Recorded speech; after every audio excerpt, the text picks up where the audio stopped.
So I just picked up Lay, and one of her teachers was just like, you just literally made her day. I can just tell the way she is. She's so happy to be with you. And that made my day, honestly. Just to pick up this little girl right here and spend all the time, all my time I could possibly spend with her is the biggest blessing in the world. Honestly. There's nothing that compares to that, nothing at all. And yeah, she's an extension of me, and she's my legacy. So I try to instill anything great I can into her, whether it be just being outgoing, whether it be being nice and kind to people. We're gonna be going to this event tonight that's anti-racism. So I just want her to see all this stuff at an early age, so she can progress faster, hopefully, and have those things instilled in her. But besides that, being a father is the greatest accomplishment I've ever been able to have, honestly. To a different role, so I'm just excited to share some time with y'all. Barbara, you weren't there with me at the Discovery Center? Was that the training? Yeah. Oh, yes. I Yeah. thought you went to a different training. Yeah. No. Oh, okay. That training. Okay. Yeah. Yeah, was the one. Yeah, that was the one. Yeah. There was a couple of... There were 2 weekends, so there was Oh, okay. the first weekend and the second weekend, and we were in the second weekend. Oh, okay. So I thought you Yeah. all went to a different one. No. Oh, then yes, that was part of the training. Yeah.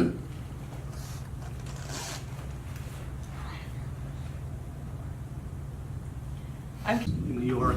Second one was up in New Haven at Yale. And then most recently, we went to Magnolia, Mississippi for, instead of 2.5 days, it was like a 3.5 day with meditation and everything. David Billings and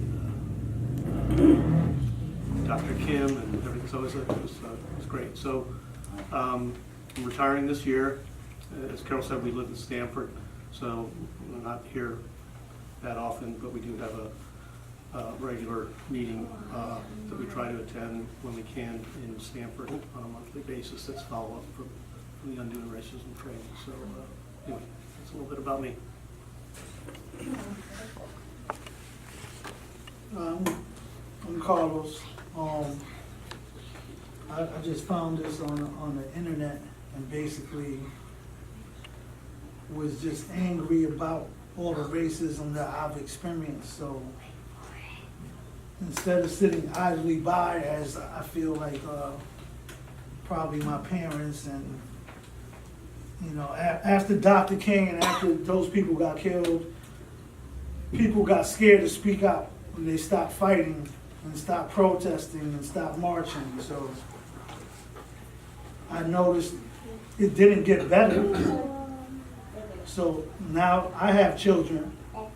I want to make sure when they grow up, they don't have to have the same fight and the same people trying to judge them or bring them down, or, you know, you can lose your life for being the wrong color, and I don't want them to have to face that. So that's why I'm here.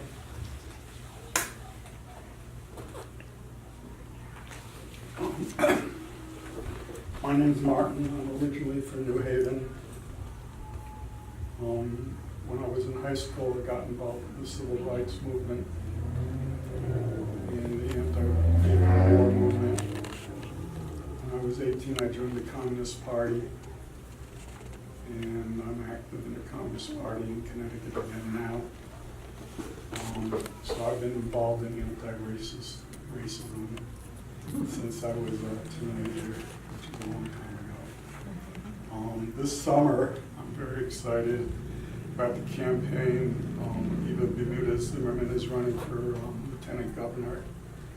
And he wants to talk about that. I think that at some point, the issue of race is going to come up, if not in the primary, in the general election after she wins the primary, because the Republicans are going to go after her on that basis. And we're going to have to confront a lot of racism to get votes all through the state for her.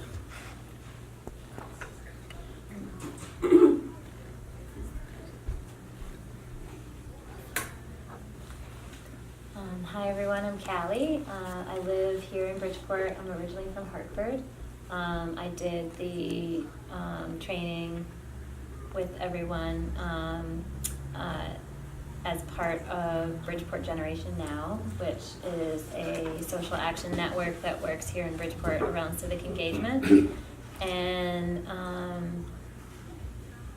most recently, I've been taking some of the stuff that we have developed here and trying to do some work in my own community, in my neighborhood, which is the Black Rock section of Bridgeport, which the map of the neighborhood, according to the city's website, the neighborhood ends at a certain street. But then according to the NRZ map, which is like, the NRZs are how neighborhoods get federal funding, the line of our neighborhood actually extends all the way to the highway. So it includes like a whole section of Black and brown communities that, according to the neighborhood map, are not part of our neighborhood. But when it comes to getting federal funding, it actually is. And that whole thing is lived out every single day. Like that the invisible line is actually not invisible. It's very real. It's very visible. And it's causing a lot of problems that are systemic in nature and patterns of racism. Most recently, kids in my neighborhood were riding their bikes through the neighborhood. They were Black children. This happens in communities across the country when the weather gets warm. And they, someone took a photo of them and posted it onto our public Facebook page, framing them as predatory and in a very violent way, like almost kind of like a wanted poster, you know? And then because it's social media, the racist sort of vitriol that was unleashed upon these children was mace them, pepper spray them, mow them down. I showed them my firearm.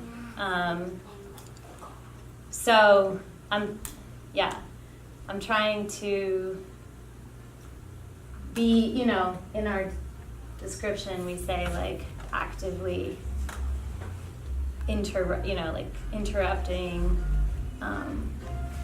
So I'm trying to see what I can do in my community, in my neighborhood, because that is just one small symptom of this like segregation that exists for a very clear reason and is like very purposeful. So that's where I am since the last time we met. My name is Pat. I live in Bridgeport. Well, I'm Jonathan. I haven't gone through the training yet, but I would love to, you know. Hey. I would definitely love to, you know, just keep me informed on the next date, and I'll definitely be there. One of the main reasons why I'm here is because I have my 2-year-old daughter right there, and I want her to grow up in a world where she doesn't see color at all. And I think it's really important, really, really important to me, because you're on Facebook or you're on different social media sites every single day, and you see all types of stuff. Like you just said, they had shared the photo and all those different comments. It's disgusting. Honestly, we're all people, and I just want to find different ways to combat that any way possible. So definitely coming here, definitely plan to come in the future for future events and see how I could be a part of that. My name's Beth Lazar. I live in Bridgeport. I went to the Undoing Racism in Bridgeport training. I'm also involved with it's like a coalition called Connect, Congregations Organized for a New Connecticut. And what we've been doing the past year is studying racism also. We had 2 books that we read and 2 films that we saw. And the last book we read was called Jim Crow, Mass Incarceration, the New Jim Crow, about mass incarceration in the colorblind society. And Connect is holding a candidates forum where all the candidates for governor will be there, and we'll question them on June 26th. And one of the major things we're going to question them about is about criminal justice and racism. So you might be interested. What's the date? Do you know that? June 26th. And where is it? It's in Stratford at a church on Main Street. I think it's called St. James. It is. Yeah, Yeah. St. James Catholic Church. Yeah, It's in their school. Right off the highway. Yeah. Right off the highway, right? yeah. It's pretty, yeah, you exit 32 Yep. of I-95. Do you happen to know the time yet? Where is it? I think it's at 7. I'm not sure. I'll get back to you. I just read the flyer today. The Oh. doors open at 6:15, but Okay. they will start on, and Connect always starts on time. They will start the discussion at 7. So they're ready today. Good to know. That's in Bridgeport? It's a Stratford. Stratford. Yeah. June 26th. At St. James Church. And there's a big parking lot. That's probably why they picked it. Okay, I'm Edie Cassidy. I live in the part of Black Rock that Callie was describing, which is a very diverse part of Black Rock, and I love it. As my son growing up said when he volunteered to be an umpire at the Little League, he could say safe and out in 5 different languages. That's how he got into college, I think, 'cause he was able to say safe and out in 5 different languages. And I went to the Undoing Racism last year, I think it was last May, and I was very impressed with that, how they involved everybody and really got me thinking on a whole different level. And then I haven't been involved, but I've been thinking about it. And when I saw there was a party here tonight, I decided that was a good time to come. Food is always, something that brings me. And just to see the people whom I was with last year is really nice to know that they've been carrying on.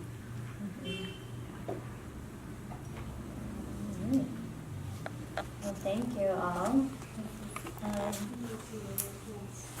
Yeah, so we can move into, Bill, if you're ready to share your poem. Yeah, Oh, okay. this is from, Kendi quoted Audre Lorde. Let me find a copy. And for those who don't know, we've been reading a book together. It's called Stamped from the Beginning, The Definitive History of Racist Ideas in America. And there's copies on that chair if you want to take one with you today when you go. Kendi quoted Audre Lorde, 1980, saying, "We have no patterns for relating across our differences as equals," which I was thinking about. Carlos talked about, 3 months ago, talked about black churches sending hurricane aid to New Orleans and Latino churches sending hurricane aid to Puerto Rico, and there's no crossover. And everybody seems to think of it as normal. Like, why shouldn't it be that way? Why shouldn't the hurricane aid be segregated. And I was just thinking about that. Ended up with this, like teams in uniform, we check the colors to determine who is us. A glimpse of black or brown or white tells us if those who come are friend or foe. Can you hear me okay? What's underneath the different colored uniforms, we never do discuss. For in this game of living, it is only teammates that we want to know. Yeah, we could build a mighty movement crying all for one and one for all. And we could overcome the evil that has ripped us from our brothers' hearts. And then we could bend the arc of justice, bodies packed into the National Mall, and we could be one single nation, built of all our many sundered parts. But like the stars and galaxies that merge, we whirl about our common space, maintaining our old paths, though intersections sometimes bring a violent end. We have the wherewithal to search and find ourselves in every so-called race, but we are fixed in orbit and will not reach out a hand and murmur, friend. And that's all. Thank you. Thank you.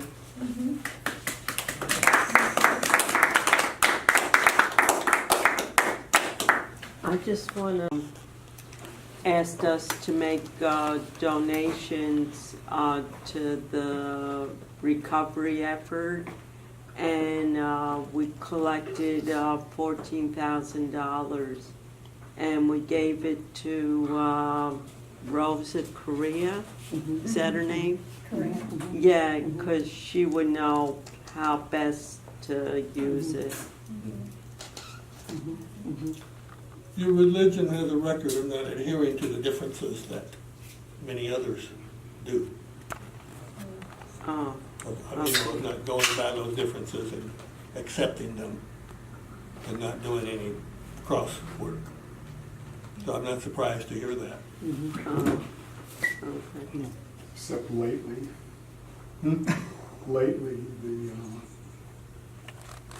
apartheid government of Israel is undoing all that good reputation. Yeah. Yeah. Well, that's And one we're helping. Anyway, that I agree with you, and I also feel that doesn't represent all the Jewish people in the world.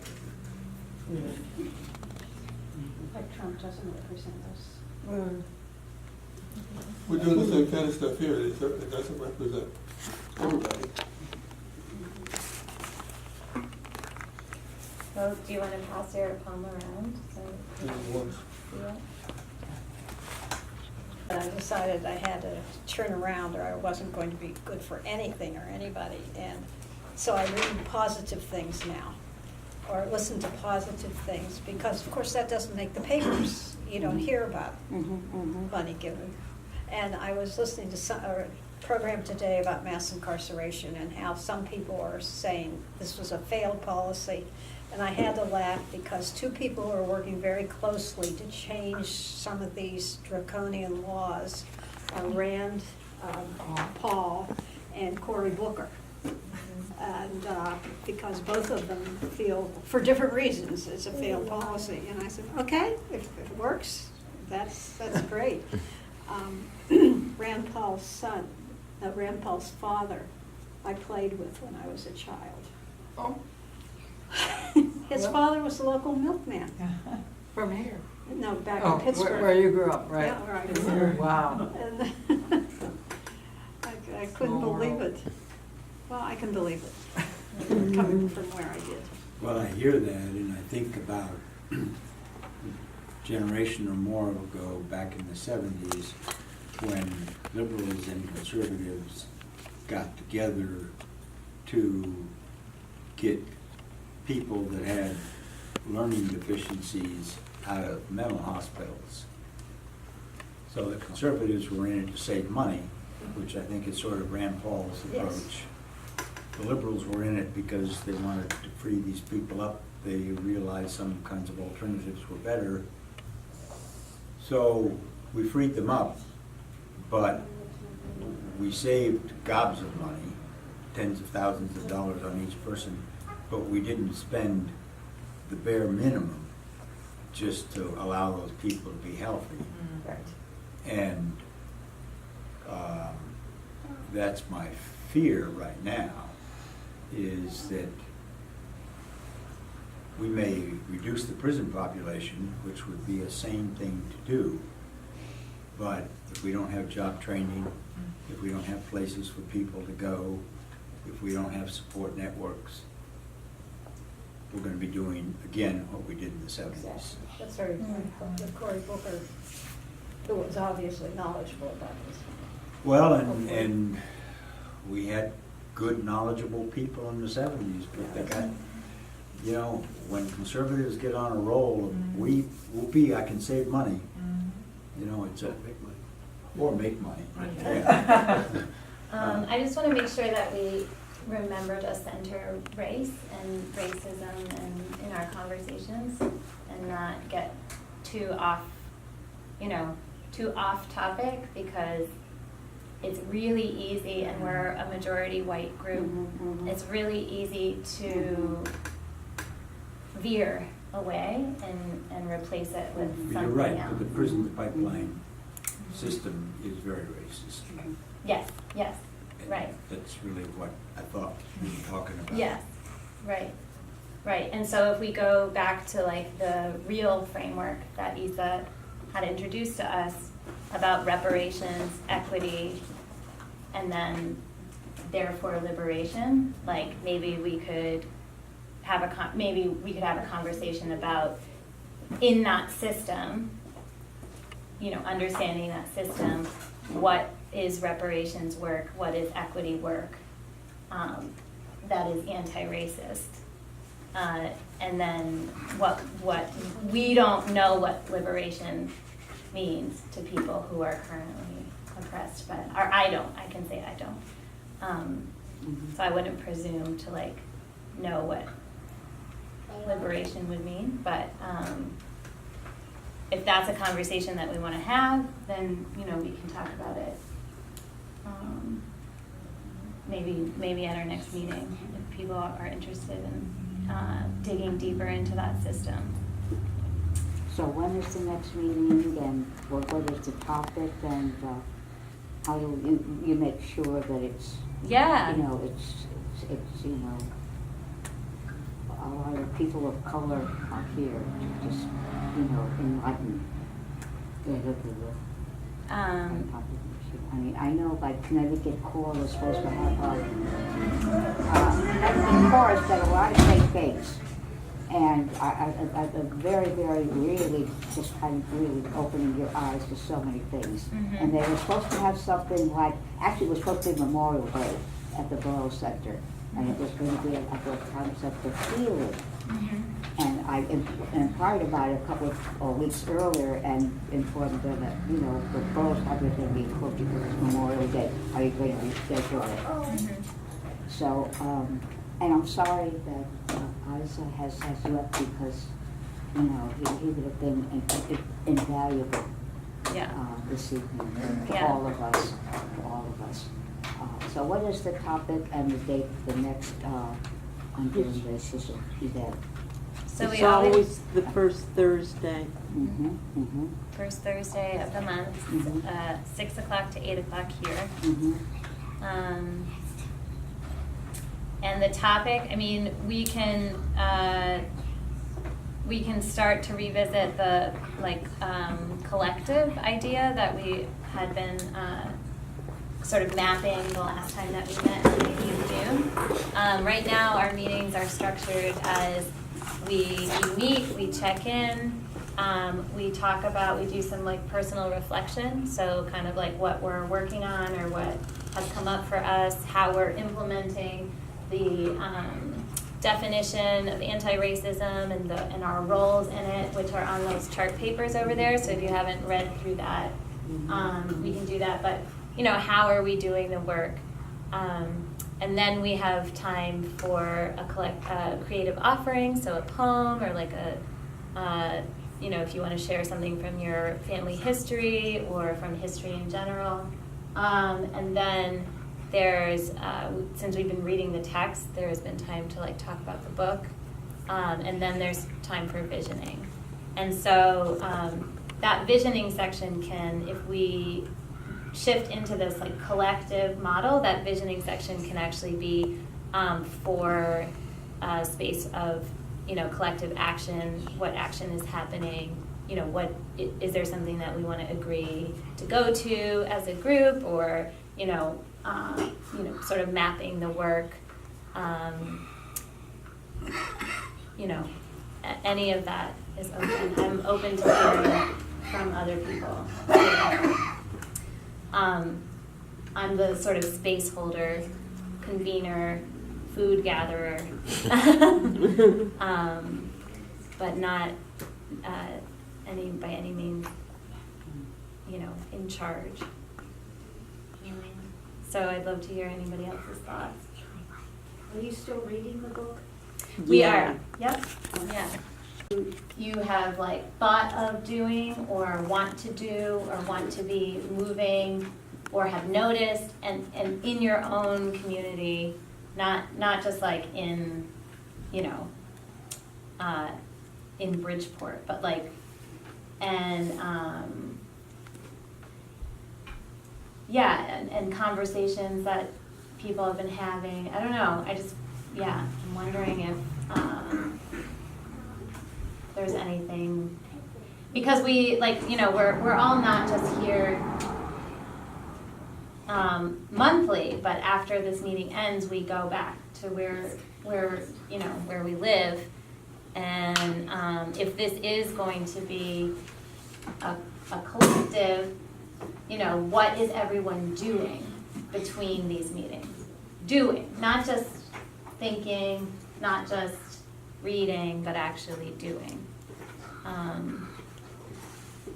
Actions in between. Yeah. Or thinking about doing, but not really sure how to do it. Or, I can't commit to what I've done already, but I can say that having listened to that media program, I made 2 commitments to myself. Number 1 is I want to go to Birmingham and see that museum, because it really seems awesome, and I'm sure it'll be a special experience. And number 2 is I have ancestry that comes from Montana, and when I was out there, I happened to have seen, on the day that my uncle was founding some county in Montana, there was a lynching going on. And it was on the front page of that little bitty local newspaper. And so I thought, that's interesting. And in Birmingham, they're putting together this list of all the states where they've had some lynchings, and they don't have Montana on there. And so I thought, well, I can add to their collection. Wow. So, Oh, You're going to tell Brian Stevens. I had a thought of incarceration, and for me, when you start with the dialogue of, well, we need to do jobs and this and that. If I'm the slave, you telling me, even though you're wrongfully enslaved, before I can free you, I need to find something good for you to do.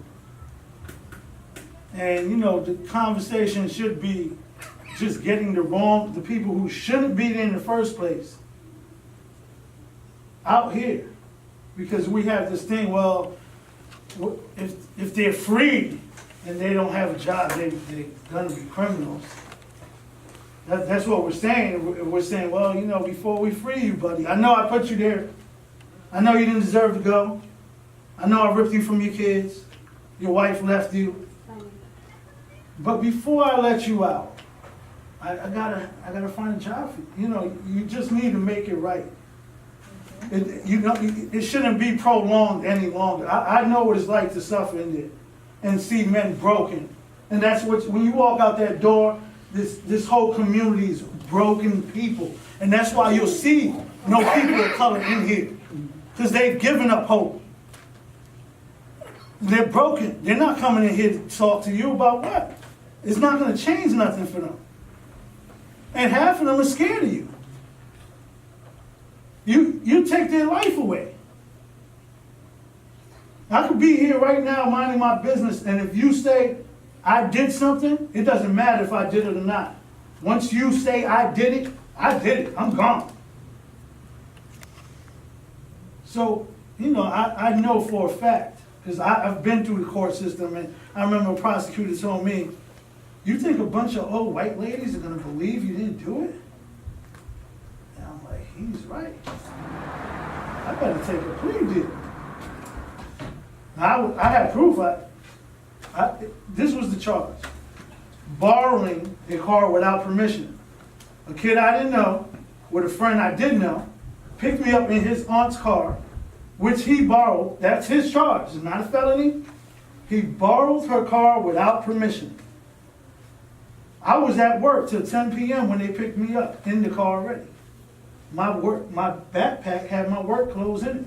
I can prove, they could prove if they cared to, that I was at work. How can we both borrow your aunt's car? But upon hearing that a bunch of old white ladies are not going to believe me, I took a stain on my name and reputation that they bring up for the rest of your life. So, you know, the conversation about that mass incarceration, you know, I look at some of you guys and I wonder, what would you do if we were living then? If they were about to string me, if they grabbed me in here, accused me, saying you knew I didn't do it, and about to string me up. And before you say you're going to intervene, they're doing it right now. And that's what this ICE crap is. Because they're taking these men and women and taking away 2-year-old kids, which they've lost 1,500 kids. And they're telling them, if you do not work for free or for $1 a day, you're going to solitary confinement. So it's slavery right now. And what do we do when we leave here? We carry on with our lives. I mean, for me, at some point, we should stop everything. We should be in front of every capital in the country like, this is not who we are. We claim that we have remorse for the sins of our forefathers, and yet we justify why we do nothing to change it. Now, as far as me changing it, I was at KFC last week or the week before, and I talked to Callie, and Callie said, no, you shouldn't avoid it, confront it, and change it, whatever. So I'm ordering a meal, and these 2 black men come in, and they're there to fix the refrigerator at KFC. And on top of the refrigerator is a vase or something, a vase, however you want to pronounce it, which when the store first opened. So the lady is like, she tells the 2 black technicians, well, if it comes up missing, I know who took it. So, mind you, there's nothing wrong with working at KFC, but I know that she's making about minimum wage. And these are skilled technicians, HVAC repairmen. So they're making maybe double or 1.5 times of what you're making. And you're telling them that should it come up daily, you think they're thieves. So I went out there and I apologized to them and told them it offended me. And the man began by, oh, you just got to leave stuff like that. And I'm like, no, you know, I'm going to this group in Bridgeport, and they told me I should confront it and tell them that's wrong. So, you know, I called her manager, you know, I didn't want to get the lady fired. You know, even though maybe she deserved it, that's not for me to judge. I just wanted them to know that I was offended, that it was wrong. And at least maybe to put her into feeling shame, like, wow, I didn't think of that. That was wrong. I invited both the men here today. They said they had to work. They're from Bridgeport. I don't know, you know, so maybe they'll come another time. But I have taken the stance to to confront it sometimes, depending on, is it safe? You know, if I'm with my family, I know there's some people that are just gonna retaliate with hatred, and then I'll, you know, walk away from that one. But for the most part, I'm taking notes and acting accordingly.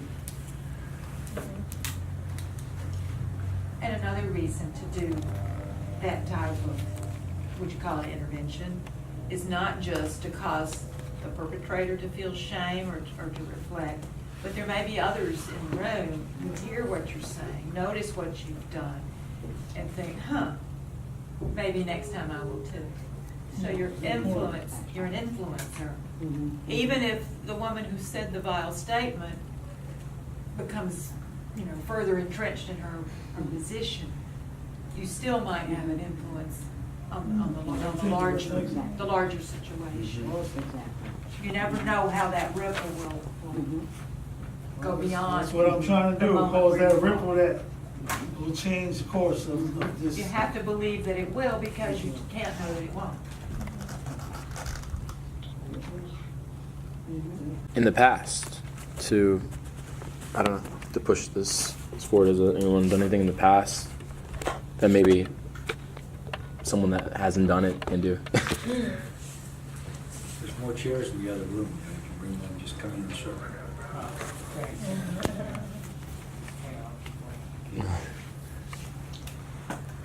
Carlos, you called the manager of that branch? Was that the I person? called the manager and general manager, and the evening I called, the GM had left already. So it was a young man, and he apologized, and I knew he got it. And I knew that the younger people, I have more hope with the younger people than with some of the older people who I can't, you know, I live in a community that's a majority white. And I've gotten, you know, when I first moved in the house, as long as no niggers are moving in here, and, you know, my brothers, they're dark. My mother married a man who was African and Indian blood, and so, you know, I would feel bad bringing them there, because I'm like, they're gonna feel a threat from you. You know, and I felt ashamed. I felt worried about them. I felt like, you know, they can never see the good in you, because they can't get past what the outside of you looks. And no matter how gentle and how much integrity you may have, you don't get to first base. You're out. You're out. You know? So, you know, seeing like I help my neighbor. I know they're racist. And we just had this tornado, and he's 75 years old. And you know, he says things, I'm like, you know, we gotta stick together, you know. And he's calling minorities lazy and, you know, all this stuff. And yet, the work he can't do, I'm doing for him. And I get my sons out there to help him. And I hope that next time he goes to judge someone, he would think of me and say, well, he wasn't what my thoughts were stereotypical. He's not that, you know. You know, it's always a heavy burden, in my opinion. Driving down here, you know, I see those police, I'm like, oh, they need no reason. Cops who are saying, I don't want to be associated with this asshole who just beat this kid, or who just... There's a cop in New York named Scarcella, a homicide detective. He framed about 20 people. They keep undoing his cases. So he murdered 20 people because you took their lives away. I think they said together he gave away maybe like 300 years to people. So you have men who lost 20 years apiece, you know, a bunch of them. And he will never be held accountable. They say the statute of limitations ran out. You take away a man's life or a woman's life, and you do that to them, you kill them. You notice they come home, they die shortly after. They get their little bit of justice, and they die. In the next 4 or 5, they die. So they spent 20 years behind bars. And I remember I was talking to a chaplain, and we were watching a movie about Paul in the Bible, and Paul was thrown in jail, and they told the Roman guards, this man is a rabble-rouser. This man is trouble. He's a criminal. And I said, chaplain, if they said that about Paul and they said that about Jesus, how can you believe the guards when they say this man is bad? And at that time, 2 men in Cheshire had been exonerated for homicide they didn't do. They spent 10 years or something like that. And I said, chaplain, how many times that he was in this prison with you, how many times did he say, chaplain, I'm innocent, help me? And he just stood there as silent as you are, like, wow, this guy really brought a point in. You know, we can't be quick to judge. We really got to do the homework and change who's representing us. We've all, you know, as much of a voice, I don't want to speak too much, but as much as a voice as you think you have, you're being stripped of your power. Because while I hope that the people's will, what we want, will be given to us, you were denied when Al Gore won presidency, you were denied that, right? That's the first time you heard Electoral College put Bush in. You were denied with the bailouts. 70 to 80% of America voted against the bailouts. They did the opposite of the will of what you think you have. As a citizen and as a white citizen, what you think you have. And so the more silent you stay while these injustices occur, the more power you're losing in the meantime. Carlos, you're talking about immediate, ground level reactions, eyeball to eyeball. I'm not reading big books and analyzing everything. You're just talking about reacting, which sounds good and healthy to me. Thank you, yes, thank you. You did that without reading through Kindle. You know, it's amazing what I learned reading in that. You know, I just recently got to the loitering laws and how they were, you know. I did some research because I do a lot on Facebook, whatever. Amazing what you find, but how loitering laws were enacted. So when they freed the slaves, they can go up to a group of black, oh, you guys, you're standing outside this market, you're actually loitering. That makes you criminals. We can put you back into slavery for that. And on the way to work this morning, I saw a group of men standing out there, and I'm like, wow, they're loitering now. They're breaking the law. This is diabolical, this scheme to keep you oppressed. That just happened with Starbucks, no? That's basically what just happened.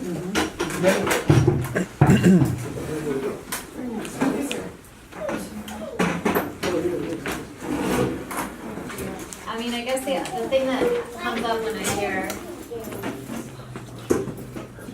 when I hear reacting too is like, you know, maybe we need to go back to training. You know, we've been doing a lot of like kind of like development, a lot of frameworks, like, you know, the real framework stuff isn't up on these charts, so I gotta make a chart for that too. But we've spent a lot of meetings developing definitions and roles and like how, you know, how we want to be, what the work looks like. But maybe we need to go back to training and do some training around organizing, because like being in a space of reaction is only as good as reacting to something. But if you can be in a space of mobilizing, then you're actually working towards something, you know? And also there is a difference between mobilizing and organizing, right? So like turning people out in protest is very different than trying to like build relationships, build personal relationships, and then grow that out based on, you know, a common understanding of the very change, the very thing that we want to change. So, Go ahead.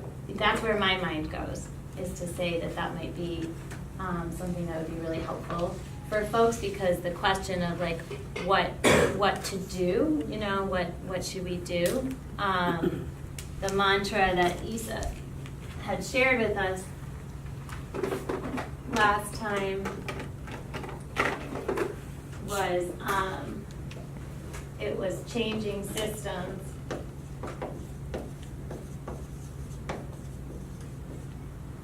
Moving resources. And shifting power. So that's like the kind of like what, like it's kind of like how you know if you're doing the work, right? Because you can say, well, am I changing systems? Am I moving resources? Or am I trying to shift power? And if the answer is no, then you're not really doing the work. But the how you do that work, that we haven't really dug into. And the other thing that I just want to put up here just so we're on the same page is the idea of, and I'll make a handout for next time too so that we can all have this, is reparations, equity, and that's the A, liberation. Beautiful. And reparations can be, you know, when Isa described it, we talked about it can be money, but it doesn't have to be just money. Resources come in all different shapes and sizes, and institutional, you know, institutions are part of that. Institutional power. That equity was really framed as like harm reduction. So work that is trying to, in real time, reduce the harm. And then liberation is the space that's led by people of color to create a completely new way, a completely new way of being that's not founded in this construct of, you know, superiority, inferiority. So, yeah. Are there any questions? If somebody sees something like Carlos did and makes an immediate protest, is there some way that the organization could back them up with a letter? A Yeah. letter from an organization and to one manager up, the manager above the local franchise, whoever's running that, his boss. I'm thinking, because he can squelch it there. He can just ignore it. If his boss gets it, maybe not. And if a letter comes from an organization, they don't know who that is or how many people are in it or who else in the organization might start doing something. It might get more attention. That way somebody has written them, accusing them of racist behavior in their organization. I don't know what effect it might have, but more than one person making a phone call probably, if a letter comes in from an organization, that's more threatening.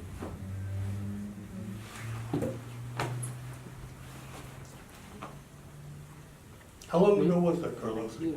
Well, that was last week. That's current. Whoa, in the power of the people to say, we want to change this. How do we change this? How do we write a proposal that would change that?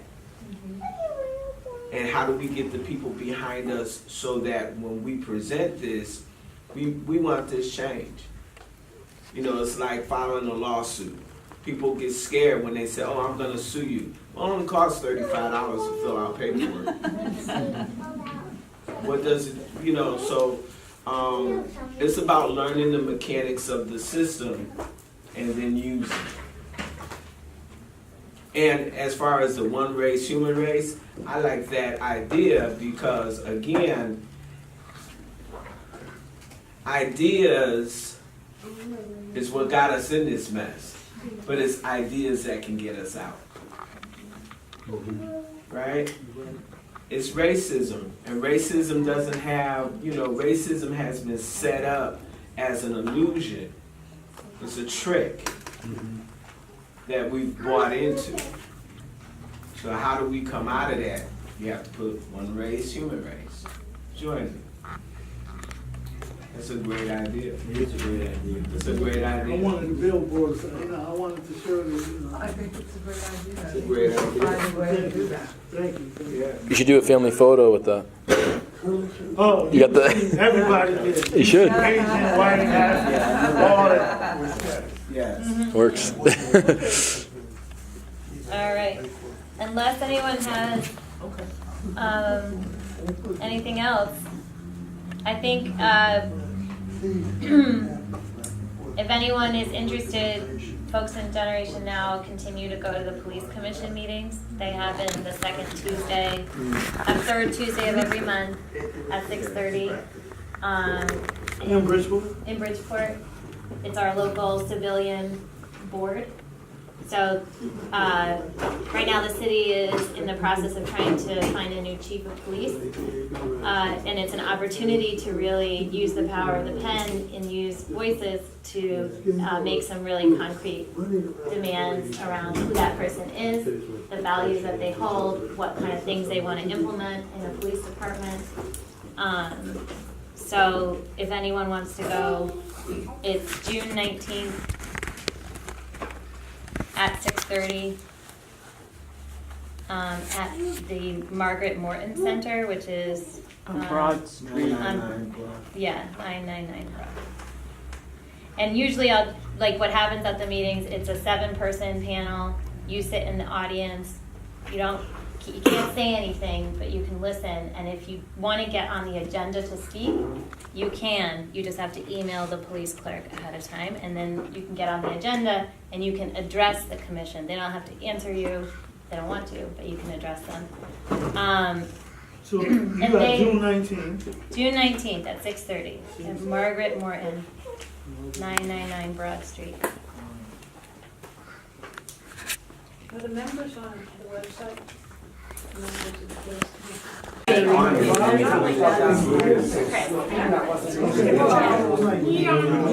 the